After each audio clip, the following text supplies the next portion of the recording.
Oi oi oi, gimana nih kabar kalian semua? Semoga aja kalian berada dalam kondisi yang sehat dan selalu diberi rezeki yang melimpah. Pada kesempatan kali ini aku akan menjelaskan alur cerita dari film Shoot Goal in the Future Part 5. Langsung aja yuk kita ke openingnya.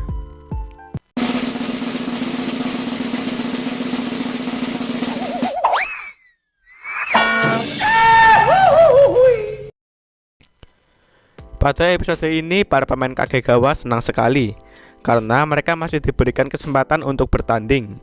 Lawannya adalah tim yang dilatih oleh Hiramatsu. Pak Kamiya menyebutnya otak Kagegawa si jenius penimbul keajaiban, ahli paling serba bisa dalam Kagegawa. Walaupun itu dulu, namun tetap saja dia adalah mantan ahli serba bisa. Hiramatsu sudah mendengar dari Pak Kamiya bahwasanya Kagegawa hanya bermain dengan 9 orang saja. Meskipun begitu, tim Hiramatsu tetap akan bertanding dengan 11 orang. Para pemain Kagegawa masih tidak menyangka lawan mereka adalah tim Hiramatsu. Tim Kagegawa kurang diuntungkan di sini, mengingat anggotanya yang cuma 9 orang saja. Hiramatsu juga sudah mengetahui kondisi tim Kagegawa, tapi mereka tetap akan bermain dengan 11 orang. Itu artinya mereka datang ke sini untuk bertanding serius dengan Kagegawa. Dan inilah kesempatan terakhir bagi Kagegawa. Kalau mereka sampai kalah, klub sepak bolanya akan dibubarkan. Sebelum pertandingan dimulai, pelatih dari kedua tim sudah memberikan arahan kepada timnya masing-masing. Hiramatsu Kazuhiroが指導している。相手は天才とも万能テクニシャンとも言われた。いいか、ボールコントロール、フィールド内での動き、テクニック、加えて人数はこちらが2人少ない。おそらく全てにおいてこちらを上回っている。試合にさえならない。1人が2人分、いや3人分以上の働きをしなければ、とにかくしつこくボールに食らいついていけ。はい。確かに掛川はここ数年、今の指導者は神谷敦さんだ。必ずスキルアップされている。油断をするな。そしてこれだけは肝に銘じておけ。ボールを持ったら一歩でもゴールに近づけろ。全力でいけ。はい。Pertandingan pun dimulai. Trio Kagegawa langsung menyerang maju. Dengan pergerakan yang cepat, tim lawan dalam sekejap langsung menekan pergerakan dari Kagegawa. Semua pemain Kagegawa dibayang-bayangi oleh pemain lawan. Itu adalah strategi dari Hiramatsu. Tujuannya untuk menghilangkan rasa semangat lawan karena merasa tak bisa menang. Padahal bolanya dikuasai oleh Kagegawa, namun mereka malah yang tertekan. Jumlah lawan juga seolah-olah berkali-kali lipat dari mereka. Meskipun begitu, Kazama masih berusaha menerobos maju seorang diri. Suji sudah memperingati Kazama kalau itu bakalan mustahil, namun Kazama tetap ngotot. Alhasil Kazama pun terbodi dan terjatuh. Kazama sangat kesal sekali. Kazama sengaja tidak mengoper bolanya tadi karena kalau tadi dia mengopernya, mereka akan ditekan lagi. Suji menjelaskan kalau seperti itu namanya terlalu memaksakan. Namun prinsip Kazama adalah mereka harus mendapatkan poin. Mereka tidak bisa menang kalau bola tak dibawa maju.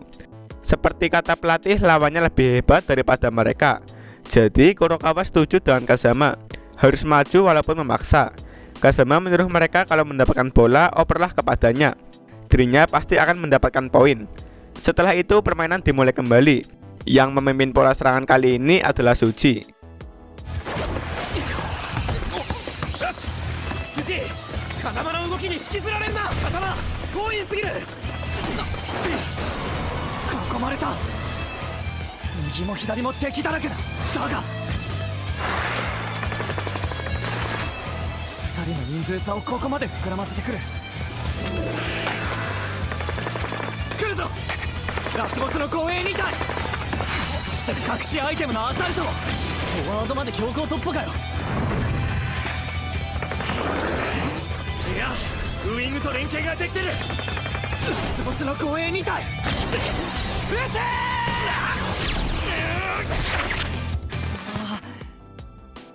Hiramatsu terkejut ternyata penyerang Kagegawa bisa memimpin tim, tapi Suji masih terlalu muda. Kazama marah lagi mengapa Suji malah mengoper bolanya ke Kazama, padahal Suji sendiri juga bisa menendangnya. Suji menjelaskan kalau tadi ada 2 pemain bertahan, kalau Suji menembaknya takkan masuk. Terlihat Hiramatsu memberikan kode perintah kepada timnya. Pertandingan berlanjut. Tiba-tiba Suji langsung dikepung oleh 3 pemain. Suji berusaha meloloskan diri namun ia gagal mengalirkan bolanya. Pertandingan dihentikan sejenak waktunya minum air. Di kubu Kagegawa sedang ada pertengkaran antara Kazama dan Suji. Kazama kesal kenapa tadi Suji tak mengoper bolanya ke Kazama. Padahal tadi Kazama berada di posisi yang bebas.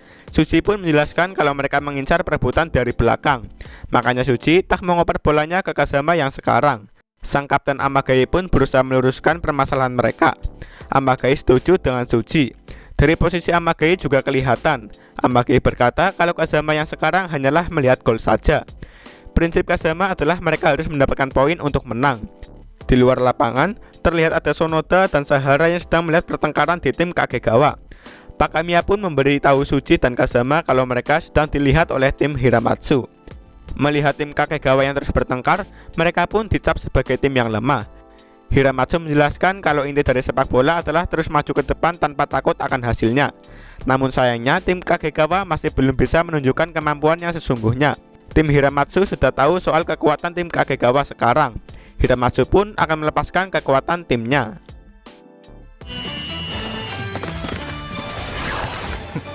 Yaはり来た。ボールが止まらないでワンタッチで回されていく。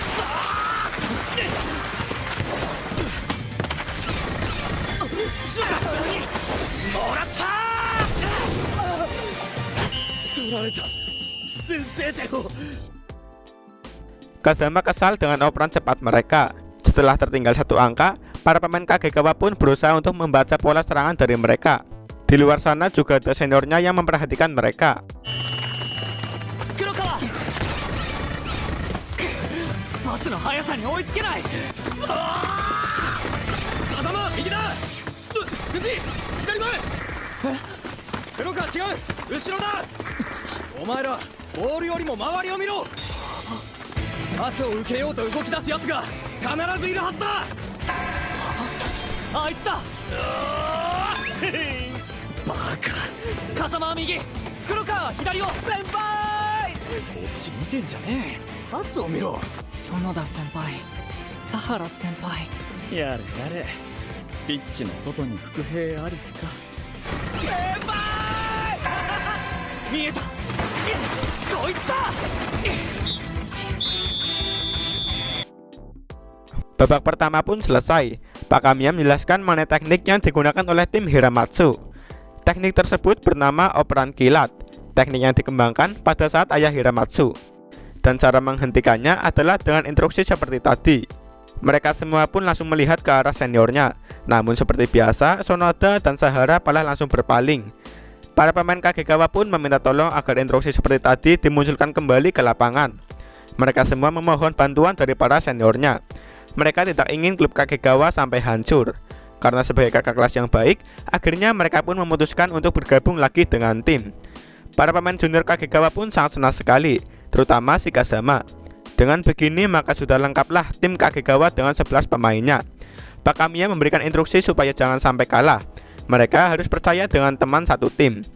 Walaupun ada Sonoda, Amagai lah yang tetap ditunjuk sebagai kaptennya. Dengan semangat yang diberikan oleh sang kapten, para pemain Kagegawa pun menjadi ikut bersemangat.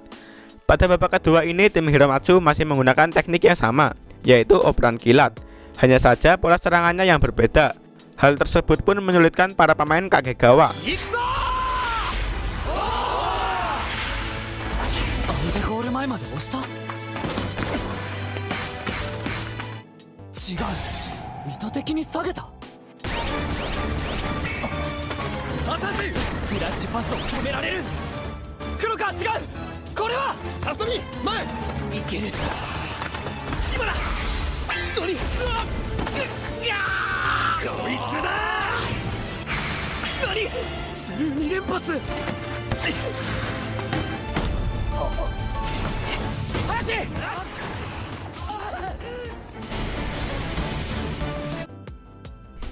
Terlihat Kazama yang sedang merintih kesakitan.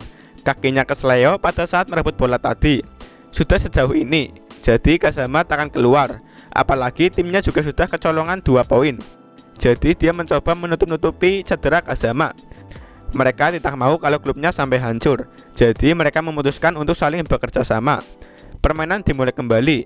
Karena pemainnya sudah lengkap, jadi Pak Kamiya menggunakan teknik 1 lawan 1. Hiramatsu menganggap remeh Kagegawa dengan beranggapan 9 pemain pada babak pertama tadi sudah mulai kelelahan. Namun nyatanya stamina mereka semua masih sangat kuat. Hiramatsu pun terkejut dengan tim asuhan dari Pak Kamiya. Di lapangan, Kazama meminta bola kepada Kurokawa. Di sini kita tahu kalau kaki Kazama sedang cedera. Dengan kepercayaan yang sangat tinggi, akhirnya bola pun dioper ke Kazama. Tendangan Kazama yang meleset langsung diteruskan oleh Shuji. Bola pun masuk dan gol. Hiramatsu terkejut melihatnya.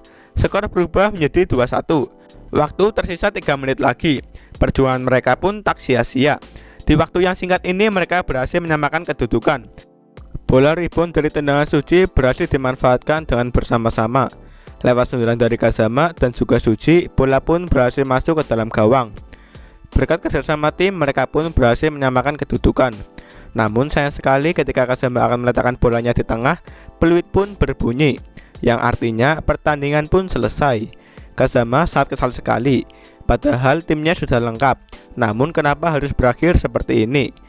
Datanglah Hiramatsu yang memuji kehebatan mereka tadi, namun masih ada yang kurang. Hati mereka masih terpecah belah. Andai mereka lebih bersatu lagi, mungkin tim Hiramatsu akan kalah. PR mereka semua masih banyak. Pak Kamiya menyuruh mereka untuk berdiri. Pak Kamiya juga berkata mereka besok akan berkumpul jam setengah 6 pagi. Mereka semua pun bingung maksud dari Pak Kamiya, padahal mereka tidak menang. Pak Kamiya menjelaskan tak menang juga sama saja tak kalah. Jadi mereka tidak jadi dibubarkan. Besok Pak Kamiya akan melatih mereka berdasarkan pertandingan ini. Mereka semua pun sangat senang sekali. Dan ternyata tim yang mereka hadapi tadi adalah tim kedua milik Hiramatsu. Jadi mereka tidak boleh lengah. Yang mereka lawan adalah tim yang paling lemah. Pak Kamiya pun akan memberi tujuan kepada mereka, yaitu kemenangan turnamen nasional. Scene berubah di tempat klub sepak bola Kagegawa. Di sana ada Pak Kamiya dan Hiramatsu yang sedang melihat benda-benda kenangan di masa lalunya. Pak Kamiya dan Hiramatsu juga memiliki tujuan masing-masing, dan semuanya baru saja dimulai.